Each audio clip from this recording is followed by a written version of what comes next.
श्री राधे। एक बूढ़ा आदमी बुखार से ठिठुरता हुआ और भूख प्यास से मंदिर के बाहर बैठा हुआ था। तभी वहां पर एक लंबी गाड़ी आई जिसमें नगर के सेठ सेठानी बैठे हुए थे। उनके पीछे नौकरों की कतार थी।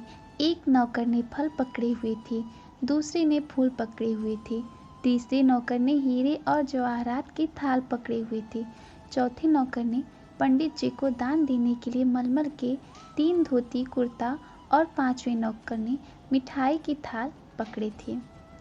पंडित जी ने उन्हें आता देखा तो दौड़ के उनके स्वागत के लिए बाहर आए। बोले, आइए सेठ जी, आपके यहाँ पधारने से तो हम धन्य हो गए। सेठ जी ने नौकरों से कहा, जाओ तुम सब अंदर जाके थाल रख दो। हम पूजा पाठ संपन्न करने के बाद भगवान को सारी भेंट समर्पित करेंगे। बाहर बैठा बुजुर्ग आदमी ये सब देख रहा था। उसने सेठ जी से कहा, मालिक 2 दिन से भूखा हूँ, थोड़ी मिठाई और फल मुझे भी खाने को दो। सेठ जी ने उसकी बात को अनसुना कर दिया। बुजुर्ग आदमी ने फिर सेठानी से कहा, ओ मेम साहिबा, थोड़ा कुछ खाने को मुझे भी दे दो, मुझे भूख से चक्कर आ रहे हैं। सेठानी जी चिढ़ गई और बोली, बाबा ये सारी भेंट तो भगवान को चढ़ाने के लिए है, तुम्हें नहीं दे सकते।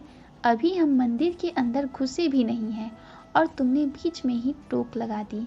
सेठ जी गुस्से में बोले, लो पूजा से पहले ही टोक लग गई, अब पता नहीं भगवान की पूजा संपन्न होगी भी या नहीं।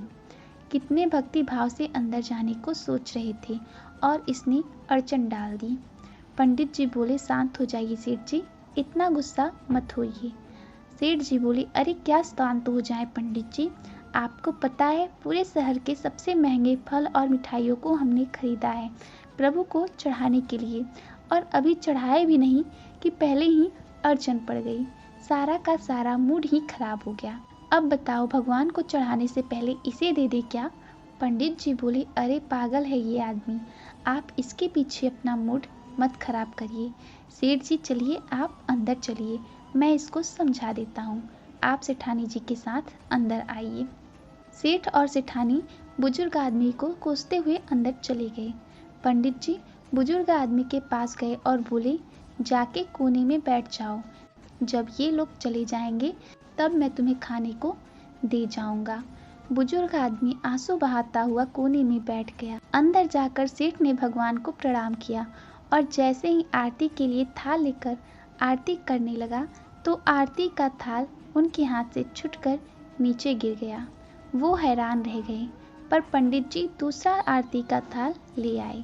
जब पूजा संपन्न हुई तो सेठ जी ने थाल मंगवाई भगवान को भेंट चढ़ाने के लिए, पर जैसे ही भेंट चढ़ाने लगे वैसे ही तेज भूकंप आना शुरू हो गया और सारे के सारे थाल जमीन पर गिर गए। सेठ जी थाल उठाने लगे। जैसे ही उन्होंने थाल जमीन से उठाना चाहा तो अचानक उनके दोनों हाथ टेढ़े हो गए, मानो लकवा ही मार दिया हो।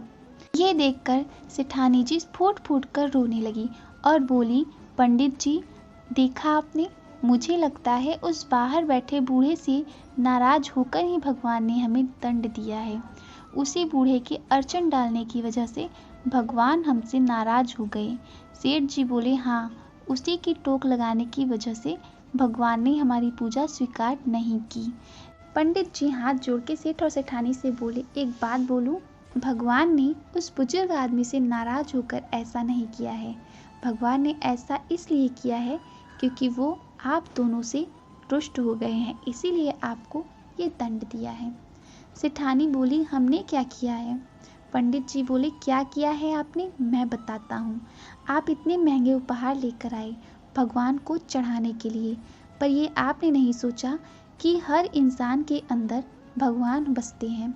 आप मंदिर के अंदर भगवान की मूर्ति पर भेंट चढ़ाना चाहते थे, पर यहाँ तो खुद उस बुजुर्ग आदमी के रूप में भगवान आपसे प्रसाद ग्रहण करने आए थे।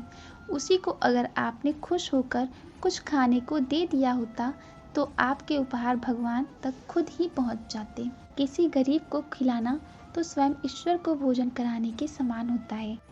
आपने उसका तिरस्कार कर दिया तो फिर ईश्वर आपकी भेंट कैसे स्वीकार करते। सब जानते हैं कि श्री कृष्ण जी को सुदामा के प्रेम से चढ़ाए हुए चावल अत्यंत प्रिय लगे थे। अरे भगवान, जो पूरी दुनिया के स्वामी हैं, जो सब कुछ देने वाले हैं, उन्हें हमारे कीमती उपहार क्या करने हैं।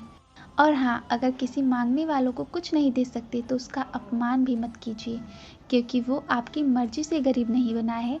और कहते हैं ना, ईश्वर की लीला बड़ी न्यारी होती है। वो कब किस भिखारी को राजा बना दे और कब किस राजा को भिखारी, यह कोई नहीं कह सकता। इसी के साथ जय जय श्री राधे, जय श्री श्याम, जय जय श्री वृंदावन।